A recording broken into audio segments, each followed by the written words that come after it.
Welcome to the Nick Blevins Family Ministry Podcast. Our goal is to help you maximize your church's potential. You'll hear from top leaders in children's, student, and family ministry about the principles and practices they use. Now here's your host, Nick Blevins. Welcome to episode 4 of the podcast, everyone. This podcast is all about interviewing top leaders in children's and student ministry and learning the principles and practices they use. And if there's one thing I'll ask of you each week, is that you listen every week, regardless of whether or not the guest serves in the same ministry as you or not. So maybe you lead in children's ministry and, 1 week we're going to have a student pastor on, or maybe a next gen or family pastor, or the opposite. You serve in student ministry and we're going to have a children's ministry person on.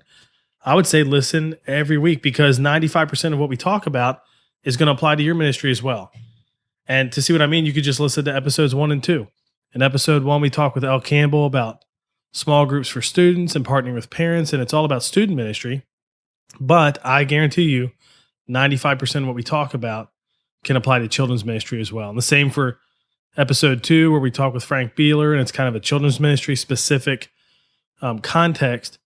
All of that would apply to student ministry.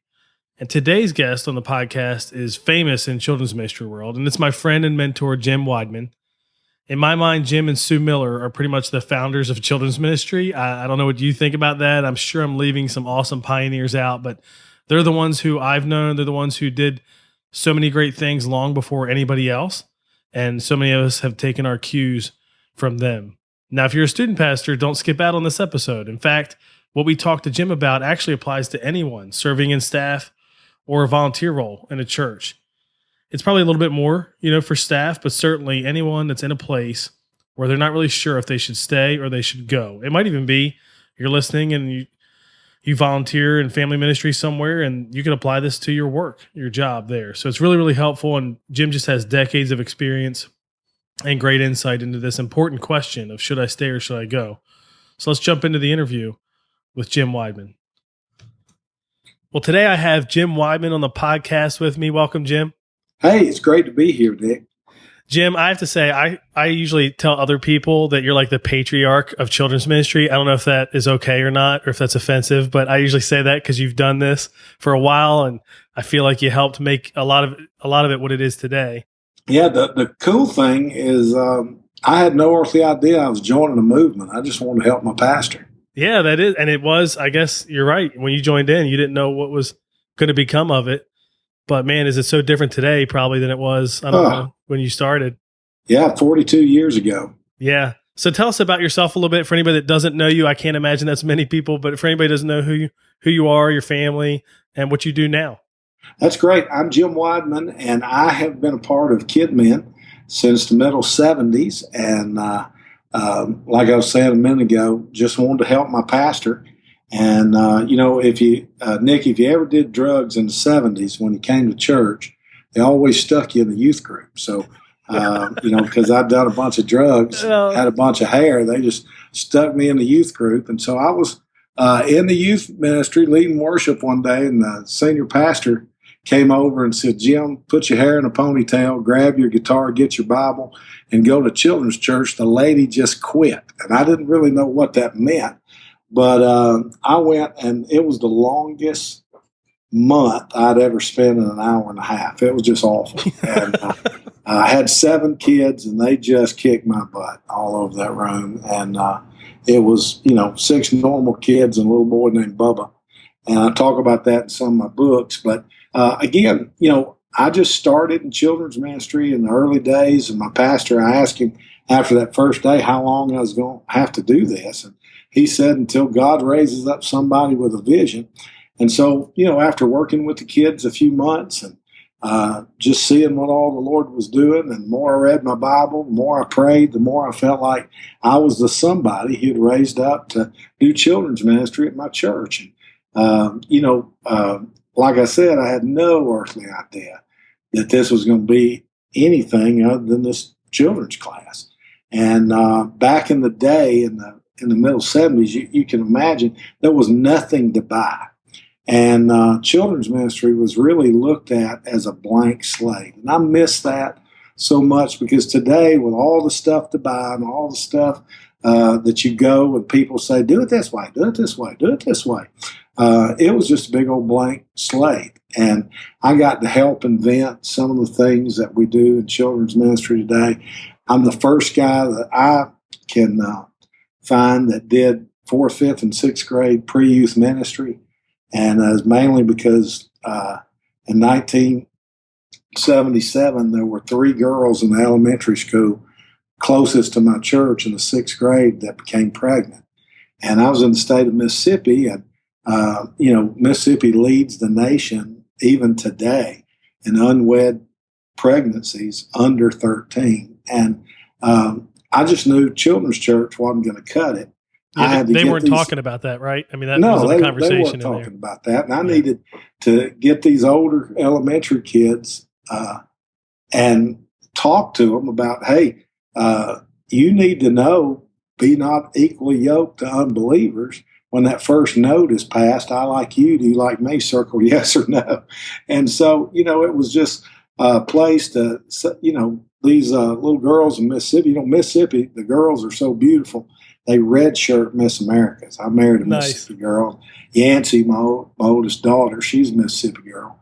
And, these 14-year-old knuckleheads were hitting on these 12-year-olds at the skating rink. And, it was just crazy. And so I saw there were just some special needs that you couldn't do in this big old, in the early days of children's ministry. And, there's been a lot of other things I got to help come up with and do, but it's just been a wonderful journey. 42 years, got to work at 5 great churches, had some stupid growth at a couple of them, which set up the book Stretch, which is the story of what we did for that growth, and then started speaking in conferences and stuff. And the next thing I know that, I'm coaching folks and helping people and consulting and doing that, as well as working in a local church, and books came along, and actually did a podcast before podcasts were cool. My club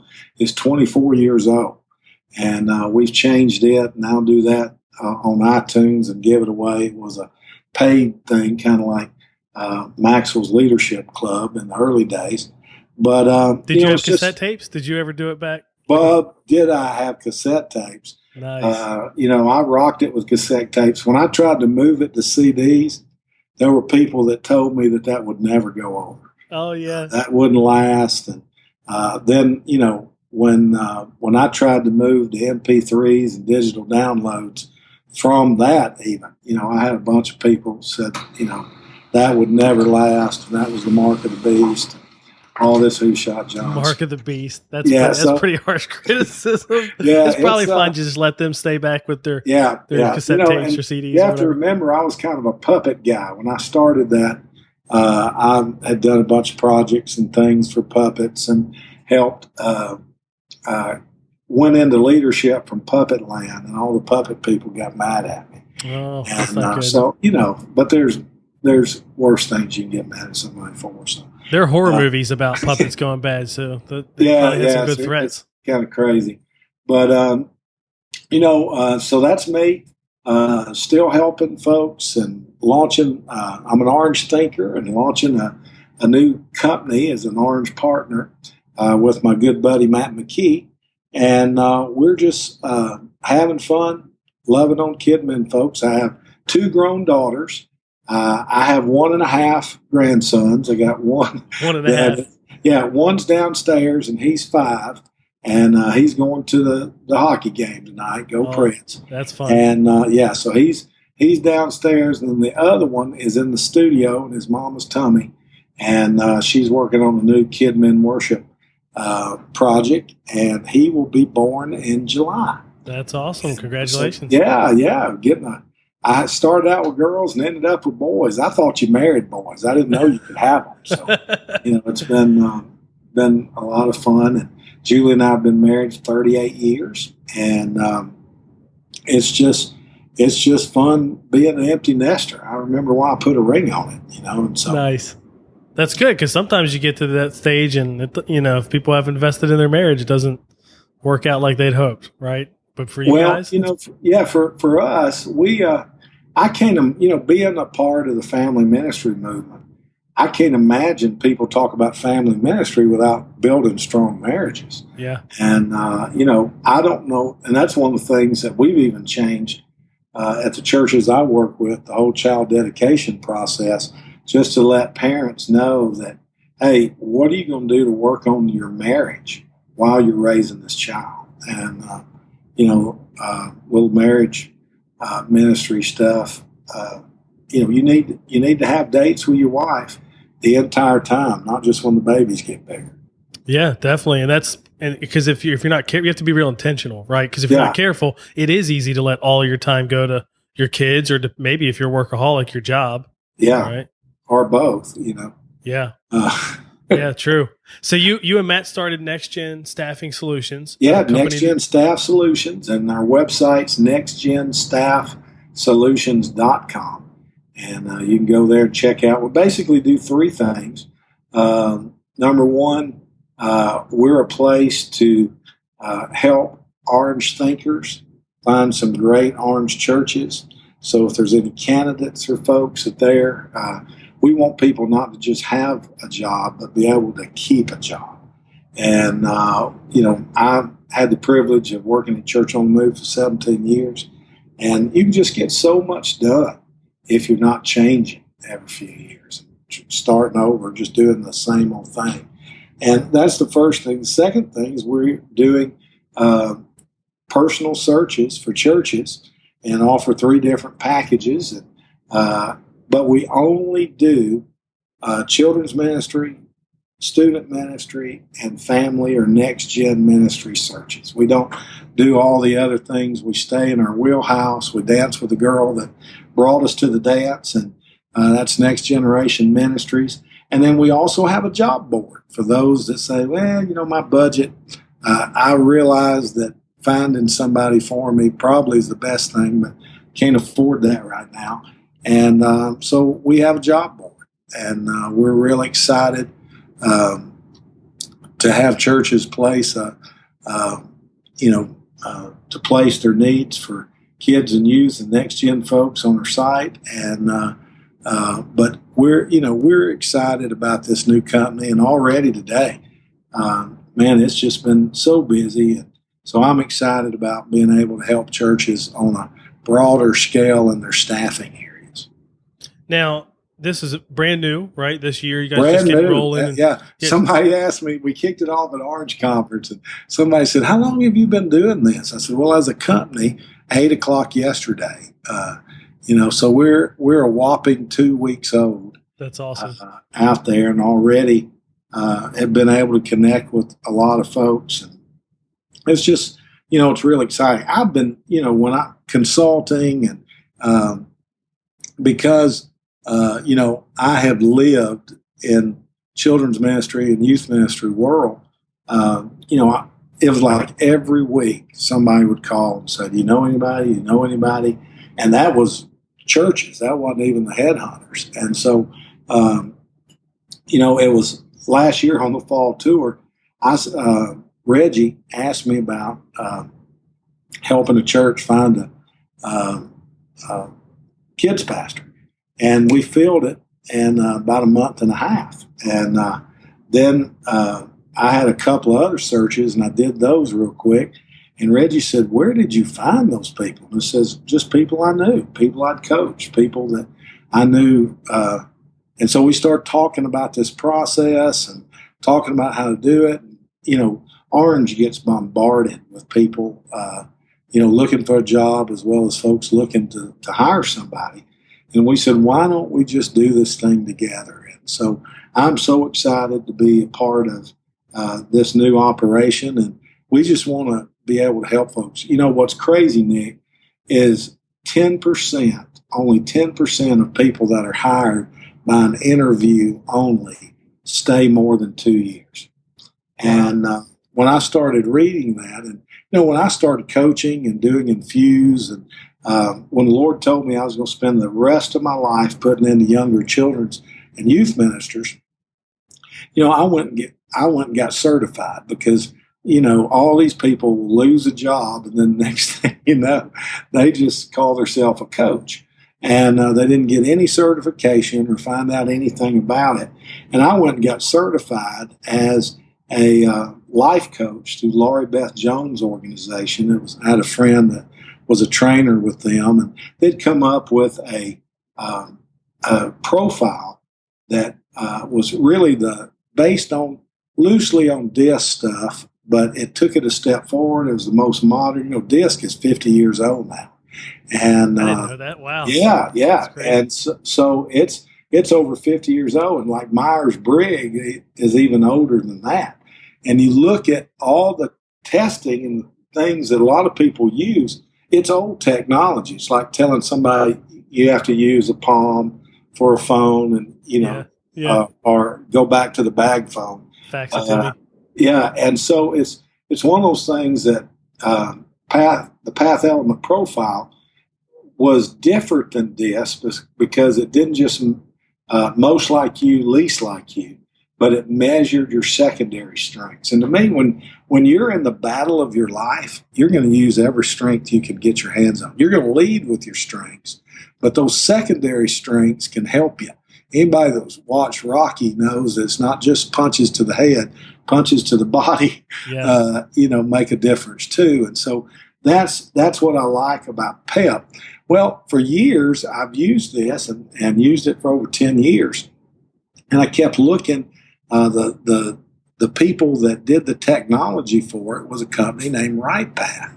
And I went to a North Point thing a few years ago, and they were talking about Right Path 4 and then Right Path 6. And I didn't put two and two together that the company that did the science and the technology for Laurie Beth's profile had a profile of their own. And this was something that Reggie and the Rethink organization did. And so I went and got certified with Right Path 4 and 6, and come to find out it was invented to help in the staffing industry. And so it's, one of the things that we want to do is be able to identify the team as well as all the candidates that we have. We're going to give them a profile and be able to place them in a place where their sweet spot and their gift sets are, to not just say, here's the position, but go ahead and benchmark that position based on Right Path 4 and 6 and be able to see how much energy will it take for this person to do what the church is asking them to do. So to us, there's more than just a good interview. Everybody's got a good sermon. Everybody can behave on a phone call or in a visit. But being able to look at those giftings, strengths, and lens that you're going to have to be with, and I can tell about ambitions. I can tell about drive. There's so many things that this profile will help us do to know that you're going to fit on this staff team. Because I want although we're hired by the churches, we want the candidates that we represent to know that this is a safe place. It's a great place. And we're not going to recommend you to go somewhere we wouldn't go. And so, we're excited about this different approach. And also, the other thing is that the church can also, through one of our packages, get you coaching for the first year in that new position from Orange. And so we're really excited about our partnership with Orange and what we can do and how we can help churches and help candidates as well. That's great. That's great. And I have a question about the Right Path stuff because I'm familiar with it because of friends at North Point, but I've personally never taken it. But I've done some other ones that are kind of similar. So you're looking at helping the church figure out, okay, this is the role you want. Yeah. This is specifically what you want them to do. So therefore, you probably want somebody with this Right Path results, or there's probably a window or something. Is that accurate? You're kind of painting a picture like you're probably going to want this kind of person. Do you all look at all, especially for churches that are smaller where the staff team is like less than 10?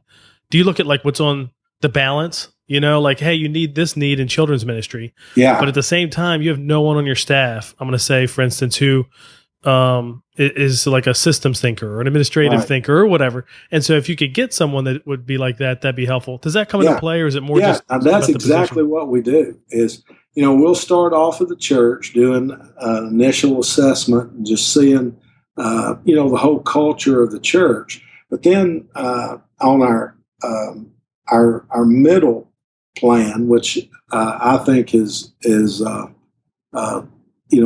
a great deal, you get 10 you get 10 right pass. And so we can give that to everyone on the team. And so we can look at what the team is lacking. And so help them come up. We want to help the local church come up with the job descriptions. We can help them in that area. We can help them in what the entire staff needs.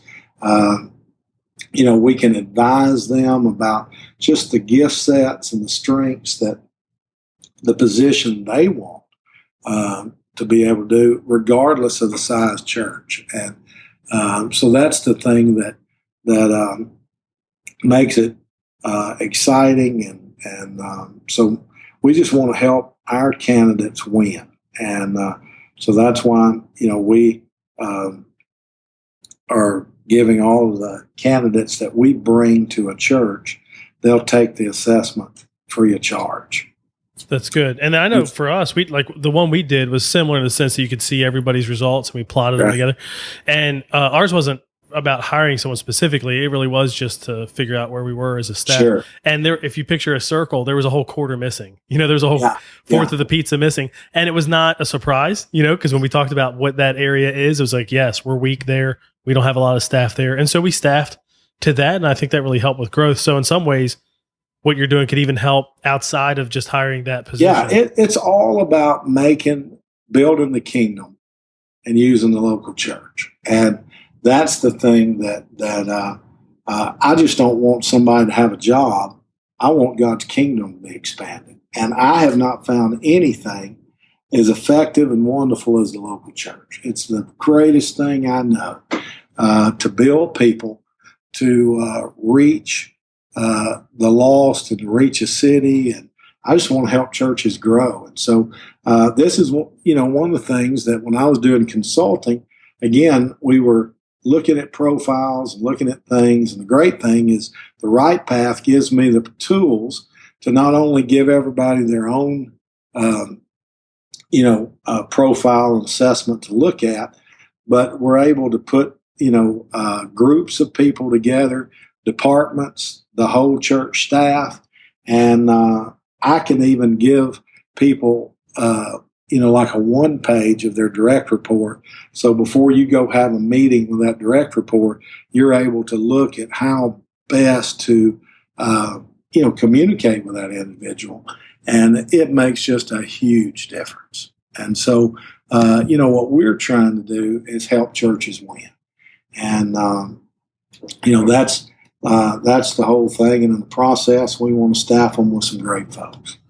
That's great. Now, before I ask about, we're going to talk a little bit about the idea of should I stay in my current role and position in church or should I go? But before we do that, I think one of the things I got excited about when I heard about Next Gen Staff Solutions and we were talking about it at Orange Conference and even an event before that, I was excited because I feel like there are a lot of churches that want to hire for a position. Let's say it's a student pastor or a next gen pastor. I think it's even probably more common now with this new next gen pastor role or family pastor role, somebody that oversees the staff for birth through high school.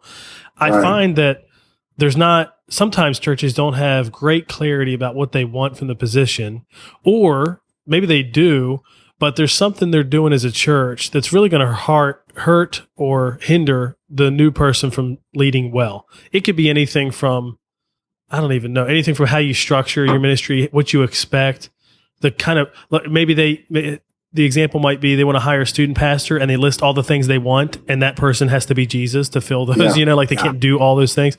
So I got excited because I felt like maybe there'd be an opportunity with Next Gen Staff Solutions for you guys to talk with the church and maybe help them realize some of their unrealistic expectations. Do you think that'll come up? Is it? Oh yeah. You know, the whole thing, some about, when churches find out I'm coming to their church for free, where they don't have to pay me an offering. all of a sudden they ask me to speak to this group or that group or preach on Sunday about this, or, the great things, I get to talk to leadership about just what that whole family role or next gen role is. And, what we're excited about is we're being able to help mold the job descriptions and things, because with talking and helping senior leadership, it's really more of getting consulting on, I think I need this, but what do I really need? And, that's one of the joys of being someone who has got to help churches formulate, what they're looking for and the whole philosophy behind things. But, a lot of churches don't realize to build a great next gen or family ministry, there's some stuff that has to be said from the front of the room. And if the senior leader is not on board with the strategies that we hold dear as an Orange thinker, no matter who they hire, they're going to struggle in that area, because any house divided, we know that it's going to fall. And so the important thing is everybody saying the same words, the right words, from the front of the room to adults to every single age level and phase and life phases throughout the church.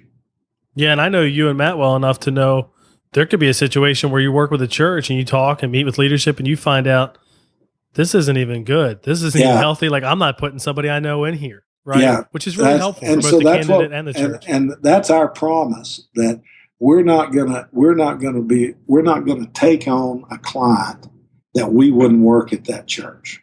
Yeah, that's good. That's really good. And it might, and again, it's not that I might work there today, but would I work there at this many years experience or that many years experience? Because, all churches, regardless of the size, that, they're doing great stuff. I've never found a church that was still open that did everything wrong. And all the ones I know do everything wrong shut down. Yeah, true. So as we talk about, maybe hiring someone on your team or getting a new position, depending on what, people are listening and what position they're in. I know when we went to hire a student pastor, I really felt bad for a lot of them because multiple candidates, I mean, a good number, probably 70% or more, were in a church where it wasn't like things were terrible and going off the rails. It was not what they thought it was when they took the job. Right. And I had two thoughts, when I would talk to, and so they'd only been there like 2 years, and this was student ministry specific, but I could see this in any role. I had two thoughts when we would talk. One thought was, man, I just feel really bad. I wouldn't work there either, is usually what I would think when I would hear about it. And then my other thought was, but how did they get in the first place? Like, how did you not figure that out before you got in there? And so I think what we'll talk about now, and you have a resource for this, is helping people figure out, should I stay where I am right now, or should I go? And I think that'll also help us if we're looking at other churches too. So you have this resource called Stay or Go. Tell us about Stay that. or Go. Yeah. You can go to jimwideman.com, click on the store, and under teachings, it's just a resource that I originally did years ago. I did it really in the first version of it was done in the 80s.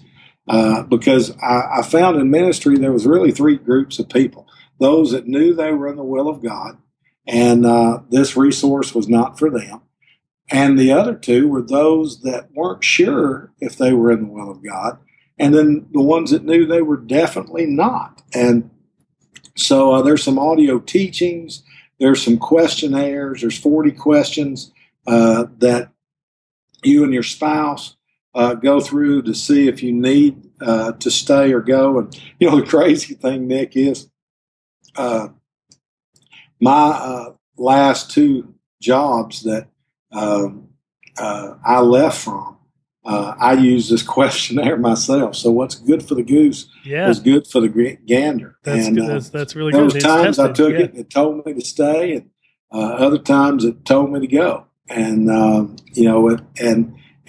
so it was up to me then to get my heart right and to get my attitude right. And because I don't know what it is, but, we're quicker sometimes to leave after we've left before. That first church you've worked at, it takes a little longer because you've never done it before. Yeah, that makes sense. It's kind of like marriages, and some of the statistics that we see about people that are married multiple times really don't have a problem, with making some of these changes. And so this is a resource that really goes over that. But people don't start being burnt out, and really timed they're so excited about having a job.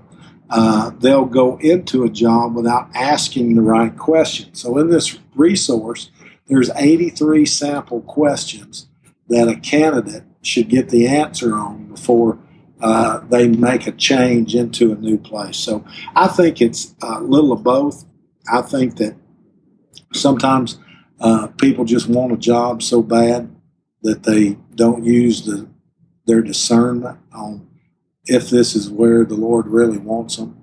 And the second thing is that sometimes we just answer questions and don't realize that every candidate is taking their family to a new place of ministry, and they need to interview the church just as much as the church interviews them. Yeah, definitely. And I think that doesn't happen enough. Just like I mentioned, like obviously these people didn't ask the right questions, because I don't feel like, I'm sure there are churches that hide some things, just like there are candidates that hide some things, but I don't think that's the majority. Oftentimes I feel like it's more like there wasn't enough of the right questions asked or enough time spent, something like that, right? Well, why people leave. People leave because, all of a sudden there gets to be a lack of vision. One of the common things I hear all the time is my pastor wants to retire. And something about he's going to retire in 3 years, going to retire in 5 years, or, he's retiring next year. And sometimes because the pastor, most senior pastors don't know how to turn their church over to somebody. And it's one of those things that I hear that on a regular basis. There's just no vision anymore. There's just no vision. I've worked at a church that the pastor was going to retire in a few years, and we just quit taking heels and started circling the runway. So there's a lack of vision on the part of the church. Yeah. There's frustration or burnout. Nobody starts out being burnout, but you get burnout for being overwhelmed for long periods of time. And so that being overwhelmed and not really working on it. And then I think the biggest reason why people leave is they're frustrated because nobody will ask their opinion. I know a lot of churches that have been started just because senior leadership won't include some young, bright talent that ends up and go start their own church so that they can be in charge. Which could be really unhealthy. Sometimes it works out great as long as they've really grieved it and they've ended it in a healthy way, start something new, that's great. But sometimes it's not good, right? No. And that whole frustration, how you start something new has everything to do how you finished at the old place. And you take that frustration with you a lot of the times, and that's why you need to really feel release, and that release from the Lord. All I've known to do the last 42 years is do the last thing the Lord told me until He tells me something new. And even though I'm sensing something, until I hear the words, "You are done here," then I'm not released. And, I'm not the first person in the Bible, or, you look at people in the Bible, there were folks, look at Jeremiah. He never had a convert. He got kicked out of the temple. If it wasn't for Baruch, he couldn't even deliver his sermons. And so you're not, he said, to run a Holiday Inn in the middle of nowhere, have a hotel in the desert, he was talking about. Yeah. And again, they're just because you're frustrated doesn't mean that it's time to go. a lot of people have faced frustrations, and we see that in the Bible. And so sometimes we just got to put our big girl pants on, deal with it. And, that frustration. People leave because of moral or ethical failure, lack of effectiveness, or lack of ability. There's some sort of failure, just not cutting it, not willing to change. Stubbornness causes people to have to leave. Loss of trust or confidence on either side of the church or that individual minister. The church outgrows you.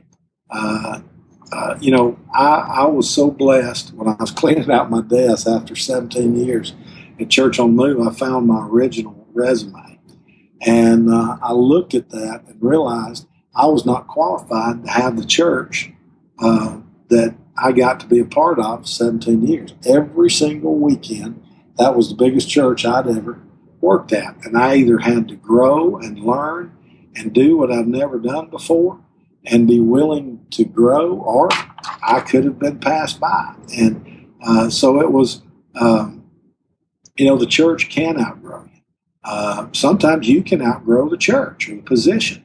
I know some folks that, have got my friend Sam Luce. A lot of folks that go through Infuse, Kenny Conley, a lot of different folks, they've all gotten their boss's job. And I've got one young man that you probably know, J.C. Thompson, that has gotten his boss's job 3 times. Yeah, that's true. Yeah, even this year we were talking, he just stepped into the new role, I think like 6 months ago or something. Yeah, and there's another role coming that I can't talk about, although I just talked about it on the podcast. Okay. Nobody else is listening. Nobody's listening. But it's one of those things that as I walk with people and do life with them, sometimes there are some incredible leaders that their churches don't know what they have, and that's a crying shame. Yeah, there's conflict. Now, those are some bad reasons, like the conflict and the moral failure, or it's outgrown you. Actually, let me park there for a second. Okay. You've been, like you said, you've been in some churches with some stupid growth, I think is what you called it. Yeah. So you've had to hire and fire. You've probably seen staff be outpaced in terms of the church's growth, outpacing them. Right. I would imagine, and people on your team. What are like some signs that, this may have grown past where I am now? Doesn't mean you couldn't get there. Right. But right now it's past you. And usually my experience is the only way you can catch, if it's past you that much, you got to step out or something. Yeah. To take the time to grow, or maybe it's just, never wired to be that way, which is fine. It's not a value thing, right? One of the things that we realized, because after that first year of growing 1,700 people and never losing them, we realized that we had to work on staff development and growing people. Exodus 18 is one of my favorite stories in the Bible. Anybody that listens to me teach or reads any stuff that I've written, somehow it always gets to Moses and Jethro. But, when we look at that, Moses was doing a job all by himself. The ministry had outgrown him. How Jethro got there in the first place was the wife took the babies and went home to Daddy. Daddy brought them back. He heard her side of the story. First thing when Moses came out, he told him his side of the story. He didn't believe either one of them. He let Moses take his, which was some of the wisest bunch of leadership you could ever figure out. Is in church work, there's more than one side to every story. And there's usually 36 or so you need to check out before you believe. And that management by walking around, that MBWA degree, only comes from just observing and seeing what is going on. So he watched him and he saw that it wasn't good, and he told him, listen, you do the hard things. Now, some of us don't realize that, we want to hear play more golf, take more time off, go to Disney with your family. Yeah. But what Excellence told him is you need to do the hard things. But then you need to find other people that can help you with 5, 15, 50, 500, 1,000, different levels of leadership. And I think Maxwell taught us better than anybody and 21 Laws of Irrefutable Leadership, to me, you just read the first one, throw the book away, Nice. and you'll spend the rest of your ministry trying to get good at the law of the lid. And it's not only for you, but it's for every place and every person that represents you. Where is ministry being done alone? And have you put somebody over that? And are they knocking out of the park? If they are, then they're going to grow depth and have a replacement.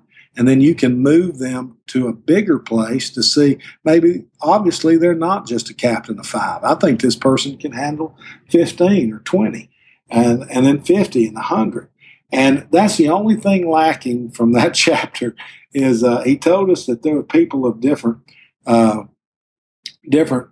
skill sets and lids, but he didn't say how to raise somebody's lid from one to the other. And the only way I know to do that is just coach and teach, move up slowly, and tell people I'm not taking my hands off this chess move.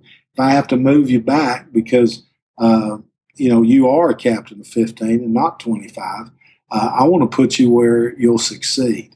And I think that in looking at these things, my favorite Ed Young Jr. quote is, the larger your ministry, the more time you're going to have to spend in leadership development. And I think that I know for me, as we grew as a church, I had some sort of leadership development for my team. And that's really what my podcast, The Club, came out of. It was what I was teaching my own leaders to raise their leadership ability. Yeah, and kind of like Moses' example is one of, it was obvious to him he was beyond his capacity at the time because he literally couldn't handle it. I mean, and so maybe for some of us, that's where you are right now. It's like, you know what, I can't even survive week to week. But the other thing that you said that I think is true, the more you have to lead, so to speak, the more you have to focus on leadership development. Some of us will love that because that is how we're wired. Others, though, may not love that, right? And, and maybe that's where you have to be a captain of 15 because you can spend more time doing some things you really do love versus if you're the captain of 1,500. And see, because we're Americans, we think being a captain of lower amount is bad. Yeah, exactly. Yeah, which is so not true. But if you're achieving and doing what God wants you to do, quit looking at numbers and look at the difference you're making in people's lives. And I think that's the fallacy is, we think big is good, and big isn't always great. It isn't always godly. And, it's one of those things that that development has to be there as you continue to grow and help others lead. But, it goes back. I've had to set some folks down and say, right now, you would be a captain of 3. And the only folks that can look up to you at 3 are 1s and 2s. And if you want to lead a team of 5s and 6s, you got to be a 7 for people to look up.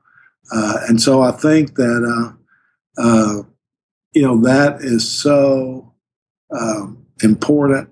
And, sometimes people, it's crazy that children's folks especially, and youth folks too, they look at building kids and teenagers, but they don't realize that there's one group of kids that they're responsible for and 3 groups of adults they have to deal with. And that's parents, leaders, and the level of leadership above them. And we don't focus on those 3 things. And that kind of goes back to, why we think everybody needs a coach. And that's why not only do I coach through Infuse and KidMin Coach and those things, but I also, we're making Orange Coaching through ULead a part of this first year experience in Next Gen Staff Solutions, because you think of the greatest athletes in the world, and they all have a coach, and everybody does better with a coach. And Michael Jordan had a coach his entire career, and it's one of those things that I think everybody does better with a coach. Yeah, I agree too. And eventually, it's great to, as you get older and more seasoned, coach somebody. which you should always be doing anyway in your church. But it's you learn. I mean, I know I've been in those situations where you learn from whoever you're coaching, right? Like, oh, I hadn't thought about it that way. That's a different perspective, and whatever it might be, that's really, really helpful. So that's why I have 15 coaches that help me in Infuse that I don't pay anything, and they do it so that I'll still coach them in their life. That's good. And they also have learned, a lot of different posts. I don't have to say anything except, Aaron said it right. Aaron told you what I tell you, and that's the great thing about, I think what we came up with Kid Men Coach is kind of like having my own little Facebook for children's leaders. And it's not for connecting. See Them Connect is so good for that. Kidology is great on teaching folks the basics.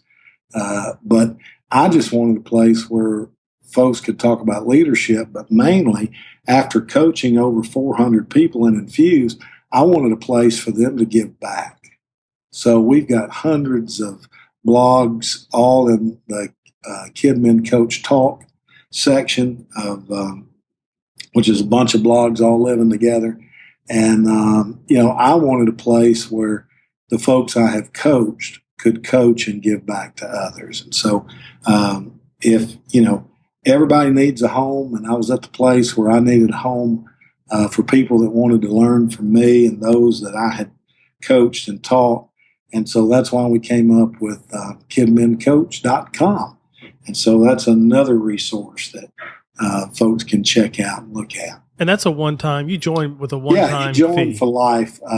I don't know if I told you this, but when we hung out in Raleigh, but I got hit by European bots when it was a free site. I think we did talk about this. Yeah, and I don't know if they're European, but our church website was getting hit this week, today, actually.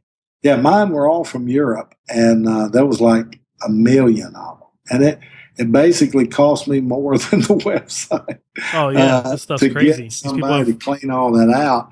And so I learned that if I could just,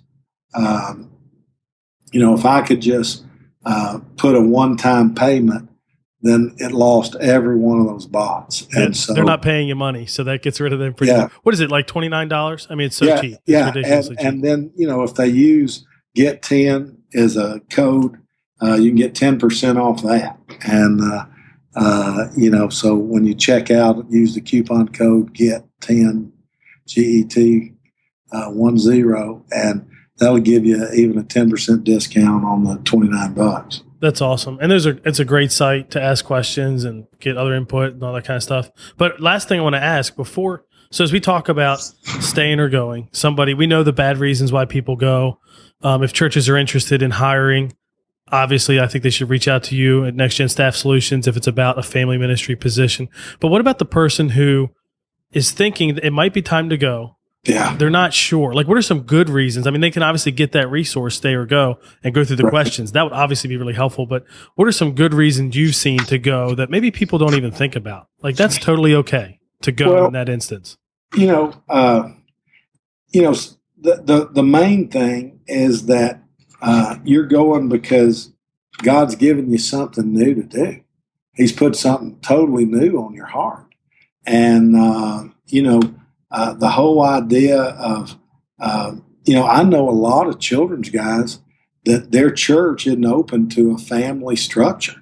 And they really do believe God wants them to work. Some of these wonderful jobs we're finding aren't just nursery through high school, but they even go into small groups and young adults, depending on the size church. And you talking about being able to speak into parents and young, into small groups and those kind of things. It's just God has released you from a particular type of ministry, and, He's opened the door for you to go. The other thing is just you've completed what you went there. I went to a church one time, and I found myself at the end of a vision. I had to say, Lord, either, increase this one, give me a new one, or take me to heaven, because I refuse to live on this earth without a vision. And after getting on my face before God, I realized that He was calling me to do something different. And there's nothing wrong with that.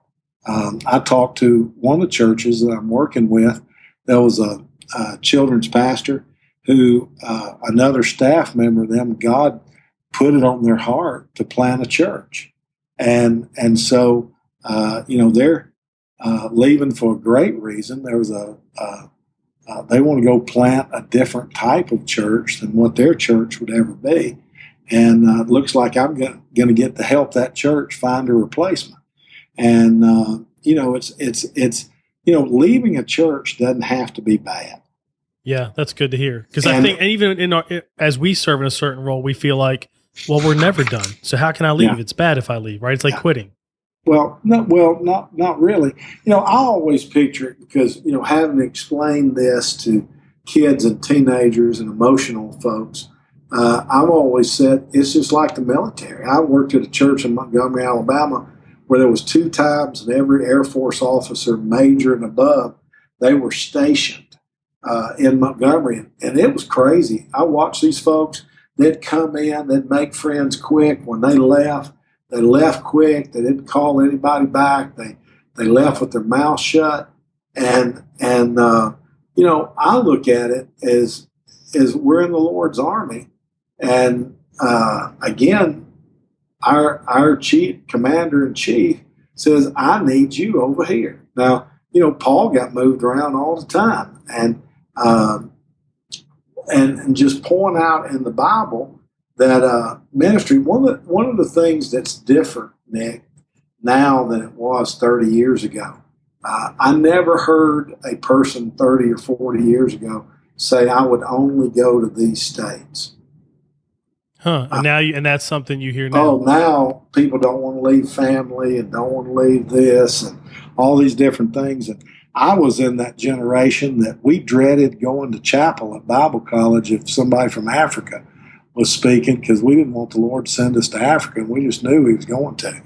And you're like, I'll give money, but just don't ask me to. Yeah, and because we would go back then, because we didn't have any money. These folks actually get salaries now. But it's we've grown. Yeah, we really have grown. The thing, this is a question nobody asked. What, in being one of the fathers of modern children's ministry movement, what did you not see coming? And to me, I didn't see coming a church of 300 having a full-time children's pastor. Oh, yeah, I bet. Well, because now, our church is heavily involved in church planning, and the staffing plan, now it's because they raise so much money, but the staffing plan is a lead pastor, a worship person, and a children's person. Yeah. So even when they launch and they're 100, they're overstaffed, obviously, because they've raised funds, but that's part of it. And you're right. You never would have thought that years ago. In fact, that wasn't even a staff position in larger churches years ago. It was just part of Sunday school or discipleship. You had to be 1,000 or 1,500, which that was a really big church in the 70s. Oh, yeah, for sure. That's still a really big church around here where I live in Maryland. Yeah. It is interesting how it's changed. Now I think it's for the better. I don't know if you would agree. Yeah.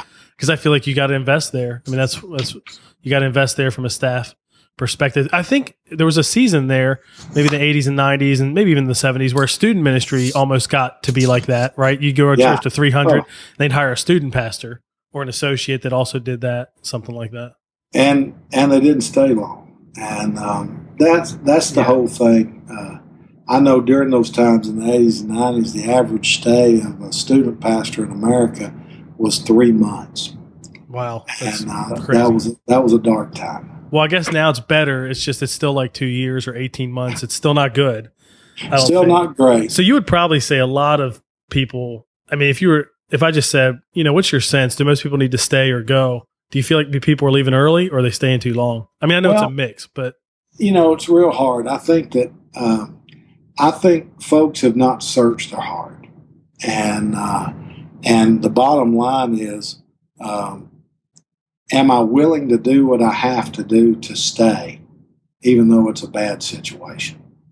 And And that requires you to take whatever vision and make it fresh and keep it fresh. Keep yourself refreshed. Keep your heart and life pure. I admire David. He had more stuff to lose than anybody. And rather than get mad or blame somebody else when they came and took all this stuff and wives and kids, he encouraged himself in the Lord. And we don't do that always in ministry. Keep changing, try something new. Usually after we're frustrated, we just keep doing the same old stuff that gives same results. Stay hooked up with your pastor or supervisor. Sometimes because we've left the team in our mind, we've also left it in our heart and with our actions. And I think you have to rejoin the team to stay. We don't always ask for help because we think, asking for help is a sign of weakness. And, the truth is we all need help. We all need a spot. Anytime you go for a new weight, you got to have a spot. And so, ask for help. Keep a servant's heart. Be on the lookout for pride. I know pride will always go before a fall, and I want to check my heart. If you're supposed to stay, then get leaving out of your mind. Yeah, that's good. So you're not like half in or something like that. Yeah, just God said stay, get leaving out of your mind. And the other thing is it's amazing to me that when people think they're going to go and then the Lord tells them to stay, they don't expect the blessings of God. And, have faith, expect victory, expect promotion. Obedience has reward. And if God told you to stay and you obeyed him, you ought to be looking for the reward involved in that. Yeah. And so, I think that when people don't stay, it's because they're not willing to do what it takes to stay. Yeah, it can be hard. I've heard just the other day I was listening to a podcast where they mentioned some reference to a thing where a lot of lead pastors, particularly founding pastors of churches, leave like between years 10 and 13 or 15 or something like that. And so often it's the 2 years after that, if they stuck, that they really see growth and impact. Yeah. Maybe it's just harder, right there at the end. And you're right. They may need to stick it out. For me, it was 3.5 years was my kryptonite. And at the first church I worked at, I stayed for 6. But after about 3.5 or 4 is when, I lost some joy in some areas. The new had worn off and the honeymoon was over. And the first church I ever worked at, I didn't know what I was doing. But at the next church, I started seeing that same pattern develop. Now that church, like I was telling you before the call, had some real dysfunction going around, and that church doesn't exist anymore. Church of 2000 built a 7,800 seat building and didn't have the money for it. It was just surprise. It's just a lot of mess, lot of dysfunction. But I found myself leaving at 4 years. Some of the, because of that, and then the next church I worked at, there was another 4-year thing, and I just remember laying on my face before the Lord, saying, "I'm going to break this sequence." And so I started doing after 3.5 or 4 years at my next church. I started, doing those things I just talked about, keeping my heart pure. Renewing to the thing, learning how, to repent and do differently. And I was there for 17 years. That's awesome. And then the next church I went to, I helped them as a consultant for 2 years, and I was on staff for 7. So for 9 years, I got to help them. And, it was one of those things that, at my age, I started doing the math of, just how many years I had left in the ministry, and go, ask. I'd always, Nick, ask the Lord, how does that scripture, if you've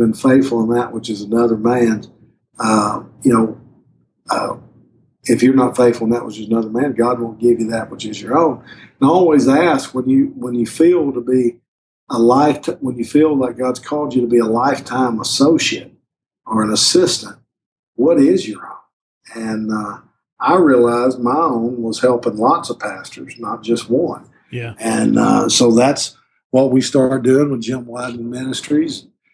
You can find out all about that in the books and resources at jimwideman.com, kidmencoach.com, and is another thing we'll tell you about all the stuff we do through coaching and giving back. And then Next Gen Staff Solutions is the latest, nextgenstaffsolutions.com, and which I think would be one of the greatest ways that we can help churches and help this next generation of children's and youth and student, next gen and family and all those other titles, whatever you want to call them, be able to help them. And that's what I want to spend the rest of my life doing.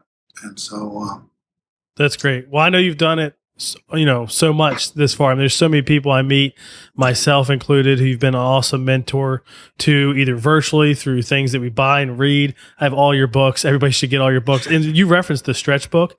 That's a great book about structure because it's so true, but most people don't even talk about it. You know what I mean? Yeah. That's why it's a great book, because you can't find a lot of books about that. But so jimwideman.com, people can go there. They can connect with you on Twitter. And then my favorite, the new book, Tweetable Leadership. Yeah. And if nothing else, you need to buy the hardcover to go in your lobby or waiting room in the Next Gen area, or even in the main waiting room when people come, because they can just read a few of those. And it's not like having to read a whole book while you're waiting. And that's probably, that's my legacy piece. And for years, everybody asked me, is there one book that has a little bit of everything in it? And that book literally came out of every other book that I have. And plus my one-liners when I teach and those kind of things. And so that's what Tweetable Leadership is all about. And it even has its own website, tweetableleadership.com. Webmasters love me. I bet. Great word for every new thing. Yeah. And so there's that. And so it's fun. Yeah, this has been great. I will put links to all that in the show notes too, so people can go to my blog. But if they just head right to those links that you mentioned, jimwideman.com, nextgenstaffsolutions.com. It's good stuff. Jim, thanks so much for thank you, sharing Nick. with us today. It's been really, really helpful. Man, I appreciate you. You're a good guy. Thanks, Jim. I get it from you. You're a good influence. And thanks so much for what you do for the Big C Church. It's awesome. Well, I appreciate that. Thank you so much. Jim's a wise, wise man, isn't he? We could have him on here every other podcast for years and only have a fraction of the wisdom that he has to offer, which is great. And maybe you're not in a place where you're thinking about should you stay or should you go? But the stuff about hiring and all that was really helpful, wasn't it? And if you are in that place where you're trying to figure out, is this the right fit? Should I move on? What is God calling me to? I'd encourage you to get his resource, Stay or Go. And you can get that and his books and other things we mentioned at the show notes at nickblevins.com/episode 4. In the next episode, we have Kenny Campbell with us. Kenny's wife, Elle, was in the first episode of the podcast, and we talked to Kenny about having a digital strategy for ministry. I mean, there's just so much that we can do through social media, through email, through all of that to communicate with parents, communicate with volunteers, with students, and even help kind of pass on some of the content that we already create. And I think the mistake a lot of us make is we don't actually have a plan for it. We just kind of add things on. There's no system to it. And Kenny talks to us about how to do that and how to do it well. So make sure you subscribe so you don't miss an episode. And we'll see you in the next episode of the Family Ministry Podcast. Thanks for listening to the Nick Blevins Family Ministry Podcast. We hope this helps you maximize your church's potential. We would love to hear stories of how you apply what you've learned. You can do that by leaving a comment on iTunes or in the show notes at nickblevins.com.